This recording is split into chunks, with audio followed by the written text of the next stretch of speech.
চলুন দেখি বিকাশে কিভাবে আপনারা কার্ড সেভ করবেন। এর ফলে আপনারা অ্যাড মানি করে কার্ড থেকে বিকাশে টাকা আনতে পারবেন। আর হ্যাঁ, বিকাশে আপনারা প্রথমবার কার্ড সেভ করলে ৳১০০ কিভাবে বোনাস দিবেন সেটাও আপনাদের দেখিয়ে দিব।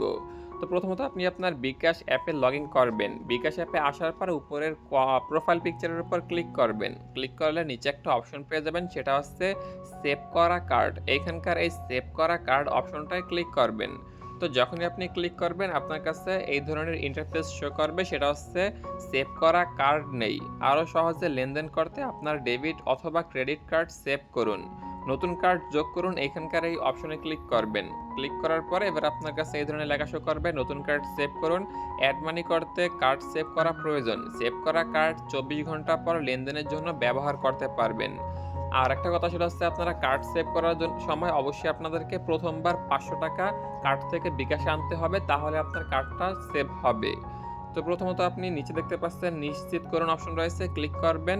এরপরে যাচাইয়ের জন্য আপনারা চেহারা স্ক্যান করুন, অঙ্গভঙ্গি নির্দেশনা অনুসরণ করুন এবং ছবি তুলুন। পর্যাপ্ত আলোসহ জায়গায় থাকুন, অঙ্গভঙ্গি করার নির্দেশনা অনুসরণ করুন, ফ্রেমের ভিতরে আপনার চেহারা রাখুন। নিচের অ্যারো বাটনে ক্লিক করবেন, তাহলে আপনার চেহারা যাচাই প্রক্রিয়াধীন বা আপনাকে চেহারা যাচাই করার জন্য একটা আপনার যে সেলফি ক্যামেরা রয়েছে সেই সেলফি ক্যামেরাটা চালু হবে। তারপরে আপনার সেই সেলফি ক্যামেরাটায় তারা বলবে চোখের পলক ফেলতে, হাসতে এবং অঙ্গভঙ্গি করতে, যেটা তারা বলবে বাংলায় সেটা আপনি করবেন। তাহলে আপনার এই ধরনের ইন্টারফেস শো করবে, সেটা হচ্ছে আপনার চেহারা যাচাই প্রক্রিয়াধীন রয়েছে। প্রক্রিয়াটি সম্পূর্ণ হতে অনুগ্রহ করে অপেক্ষা করুন। অ্যাপ বন্ধ বা চালু করবেন না, এতে প্রক্রিয়াটি বিঘ্ন ঘটতে পারে। তো আপনি কিছুক্ষণ অপেক্ষা করলে আপনার চেহারা যাচাই সফল হয়েছে এই ধরনের একটা ইন্টারফেস শো করবে। আপনার চেহারা যাচাইকরণ সম্পূর্ণ হয়েছে। এগিয়ে যান অপশনটায় ক্লিক করবেন, তাহলে আপনার অ্যাড মানি অপশনটা চলে আসবে। এবার আপনারা দেখতে পারবেন এই ধরনের ইন্টারফেস শো করবে। এবার কার্ডটি স্ক্যান করুন, এই অপশনটার উপর ক্লিক করবেন, তাহলে আপনার পিছনের ব্যাক ক্যামেরাটা ওপেন হবে। সেখানে আপনার কার্ডটা ধরবেন, নেক্সটে ক্লিক করবেন, তাহলে আপনার এই যে নিচের অপশনগুলো রয়েছে কার্ড নম্বর, কার্ডের মেয়াদ, কার্ডে থাকা নাম, এগুলো অটো ফিল হয়ে যাবে।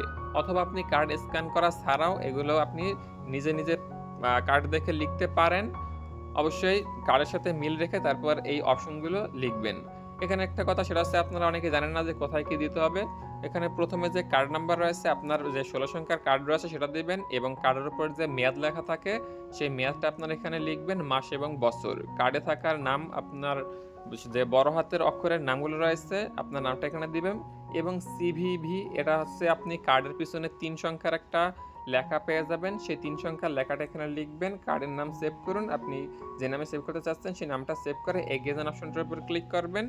তাহলে দেখতে পারবেন যে অ্যাড মানি সফল হয়েছে বলে সফল হতে হলে আপনাকে একটা ওটিপি দিতে হবে। আপনি কার্ডটা খোলার সময় যেই ফোন নাম্বার দিয়ে খুলেছিলেন সেই ফোন নাম্বারে একটা ওটিপি বা ভেরিফিকেশন কোড যাবে। সেই কোডটা আপনি এখানে বসিয়ে সাবমিটে ক্লিক করলেই আপনার এই ধরনের ইন্টারফেস শো করবে যে অ্যাড মানি সফল হয়েছে। আপনার নাম, নাম্বার এবং বিস্তারিত শো করবে।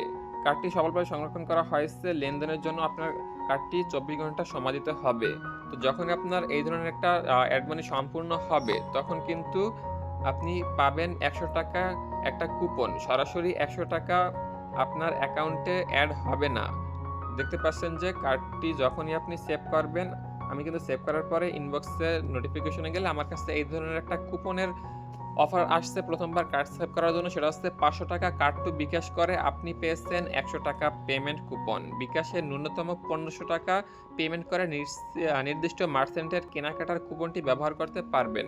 মানে আপনারা যখন প্রথমবার কার্ড বিকাশের সাথে যুক্ত করবেন, আপনারা এই ধরনের ৳১০০ একটা কুপন কার্ড পাবেন।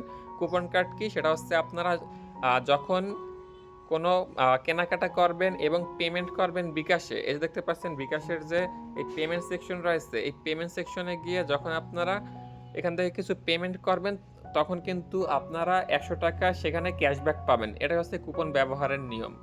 আর যখনই আপনারা এই পেমেন্ট সেকশনে যাবেন, সেখানে কুপন যে পাবেন সেই কুপনটা ব্যবহার করে ফেলবেন। এই যে কুপনে দেখতে পাচ্ছেন মেয়াদ রয়েছে, এই মেয়াদটা শেষ হওয়ার আগে। মেয়াদ শেষ হলে কিন্তু কুপনটা ব্যবহার করতে পারবেন না।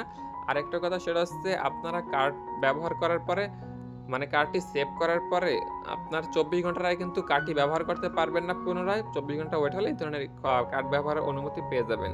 চাইলে আপনি এখান থেকে সেভ করা কার্ডে এসে কার্ডটি বাদ দিতে পারেন, অথবা নতুন করে যোগ করতে পারেন অন্য কোনো কার্ড। এখানে একটা কথা উল্লেখ করি সেটা হচ্ছে আপনার যে কার্ড এড করার সময় আপনার যে ফেস কিংবা স্ক্যাম আপনি ফেস এবং অঙ্গভঙ্গি দেখাবেন সেটা আপনি কার্ডটা দেখাবেন। যে কার্ডটা দেখালে হবে না সেটা হচ্ছে আপনার যে বিকাশ অ্যাকাউন্ট খোলা রয়েছে যেই এনআইডি কার্ড দিয়ে এবং যে এনআইডি কার্ড দিয়ে কার্ড খোলা রয়েছে সেই ২ টা এনআইডি কার্ডের মালিক কিন্তু একই হতে হবে। মানে আপনার নিজের হতে হবে। সেক্ষেত্রে আপনি ২ টা কার্ড এবং বিকাশ লিংক করতে পারবেন। যদি আপনার দোনোটা নিজের হয় সেক্ষেত্রে। আপনার যদি বিকাশ হয় আবার কার্ড যদি অন্য কারো হয়ে থাকে তাহলে কিন্তু ২ টা কার্ড কিন্তু বিকাশে সেভ হবে না। যখন আপনার কার্ডটা বিকাশে সেভ হয়ে যাবে আপনারা এখান থেকে এড মানিতে ক্লিক করে আপনারা ব্যাংক টু বিকাশ বা কার্ড টু বিকাশে টাকা আনতে পারবেন। সো গাইস কার্ড টু বিকাশ বা visa card to bKash, debit card to বিকাশ নিয়ে কোনো মতামত থাকলে অবশ্যই এই ভিডিওর কমেন্ট বক্সে জানিয়ে যাবেন। যাওয়ার আগে আমাদের চ্যানেলটি সাবস্ক্রাইব করে যাবেন।